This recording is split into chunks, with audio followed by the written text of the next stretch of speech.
What if Game of Thrones had an all-star black cast? Hmm. Let's talk.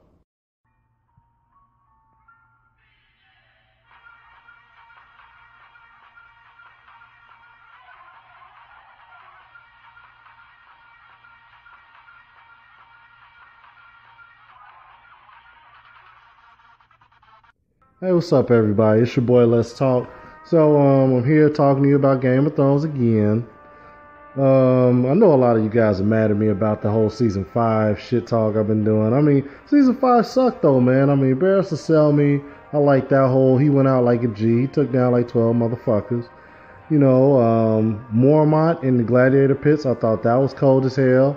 I mean, he got his ass whooped by the little dancer Bravose, but I mean, that was still cold as hell. Also, Hard Home was probably the best episode. I mean, that was one of the best episodes I've seen in Game of Thrones. I mean, Hard Home, they brought back suspense, terror, and fucking fantasy back in the Game of Thrones with that shit. I mean, once I saw that, I was completely back on the fucking GOT bandwagon.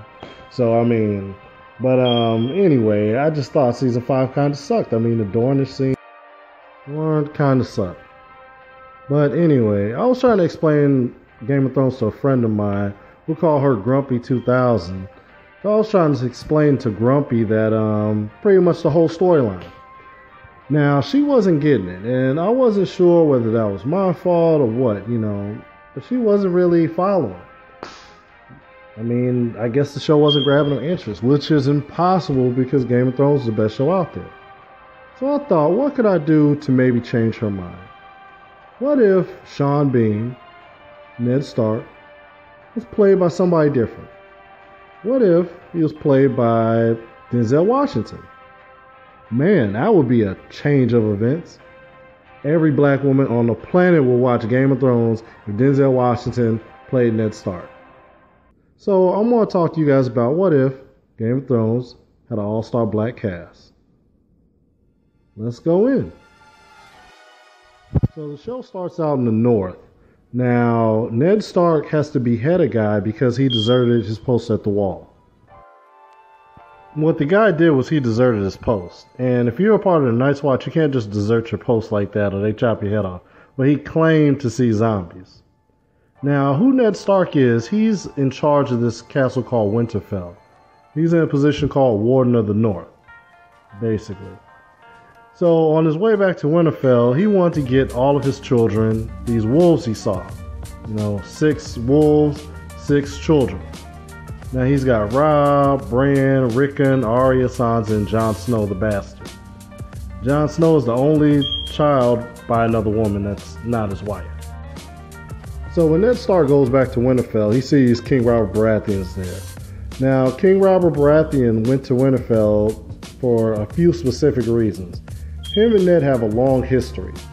He tells Ned about how his number one advisor, Jon Arryn, just died.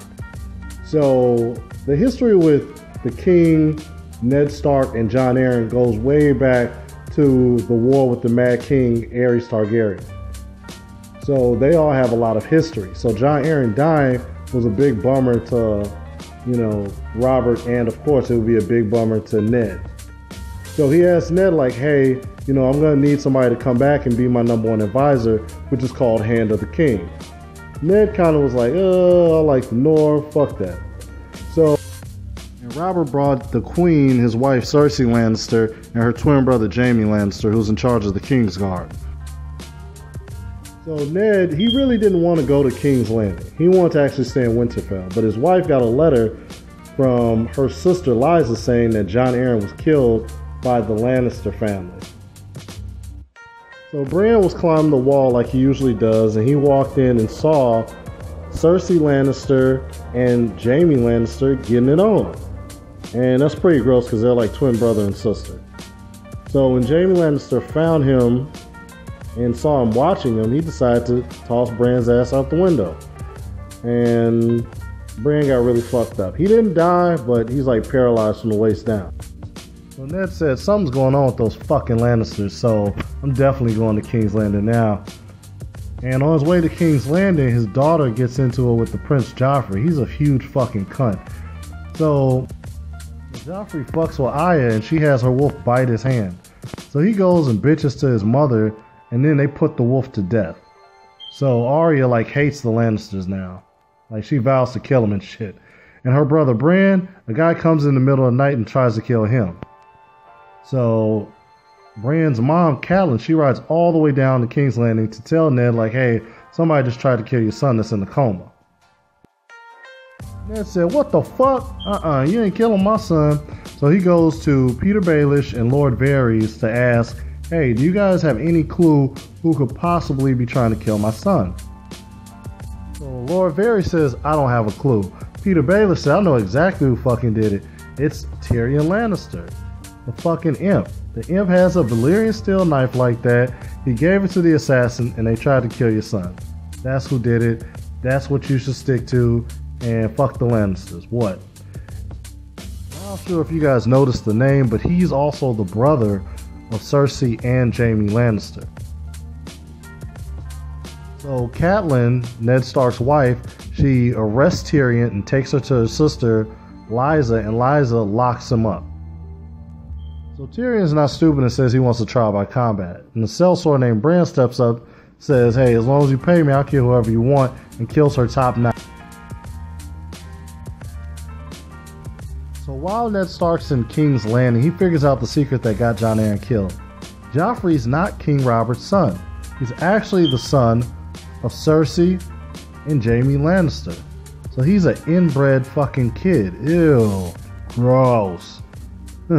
So when the queen figures out that Ned figured that Jaime and her have a relationship going, she decides to take matters into her own hands. She comes up with the fucking plot on how to kill the king so Joffrey can hurry up and become king. And then no one could fuck with them. So she goes ahead and arranges a hunting accident for King Robert. Now Robert's one of my favorite characters because he's fucking crazy. But that poison did the trick on his ass. So Ned decides to go to Peter Baelish and like, hey, I need some troops to back me up so when I approach the queen, we can lock her ass up. So he said, yeah, I got your back. I love your wife, so of course I help you, motherfucker. Lies. Fucking Peter Baelish lying ass tricked Ned. Ned gets caught. Joffrey cuts his head off. Fuck. Kills my boy Denzel Ned Stark again. Damn. That was rough, man. I had to relive that. So when his son Robert finds out, Robert is fucking pissed. Robert's like, what the hell? I'm killing Lannisters. So he kills a bunch of Lannisters in this battle by tricking them because he's like a fucking war tactician. You know what I'm saying? Very good at strategy. So after all the northern people see this, they're like, hey man, you should be the fucking king. We should start calling you the King of the North. Speaking of the north, all the way north at the wall, Jon Snow is actually manning the wall, and he fucking hates it. Now, what the wall is, it's this giant ice wall, and it's to keep wildlings and savage people out, and monsters, and zombies, and White Walkers, just to keep those guys out. So Jon, he's manning the wall with Sam. Sam, like, sucks as a fighter, but Sam is, like, ultra fucking smart. So Jon is manning the wall with Sam. There's been a lot of talk lately of a lot of fucking zombies walking around killing people. Now the zombies are called whites. So there's a lot of whites going around killing people. And Jon even has to save the Lord Commander from some whites because those zombies tried to get him. So Jon wants to go help his brother fight since his brother's the king of the north now. The Lord Commander said, look dude, didn't you just see them fucking zombies? Sit your ass down and protect us from these zombies. Anyway, way in the fucking east, there's this place called Essos, where Daenerys and Viserys Targaryen both live. Now, they're both the children of the former king. Now, the former king was called Mad King Aerys because he was crazy, he was burning people alive, all types of shit.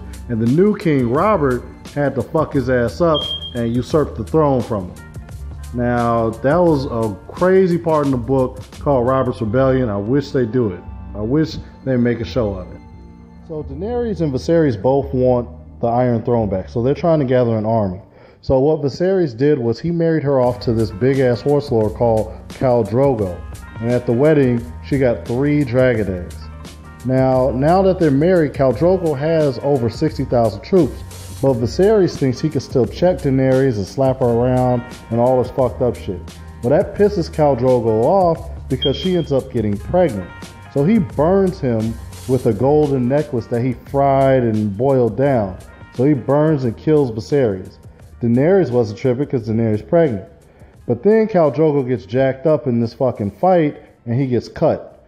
Now after he gets cut, this healer says she's gonna heal him, but she ends up just fucking cursing him, and he ends up going into like a vegetable state, and she ends up cursing Daenerys. Daenerys loses the baby. So when Daenerys loses the baby, she decides to burn Khal Drogo's body, the dragon eggs, and she decides, you know what, fuck it, I'm gonna go into the fire too. So since they're all burned up, it's all poetic, Daenerys is dead by fire with her true love and her baby. She wakes up the next morning with 3 fucking hatched dragons, and she's unburned. What the fuck? She instantly just became the mother of dragons, which is real important in the story, because now she went from like being a beggar to like this fucking badass chick with 3 dragons. That pretty much sums up season 1 of Game of Thrones. I hope my friend Grumpy was able to follow along. But anyway, like this, subscribe, and all in all, I think this was a pretty good talk.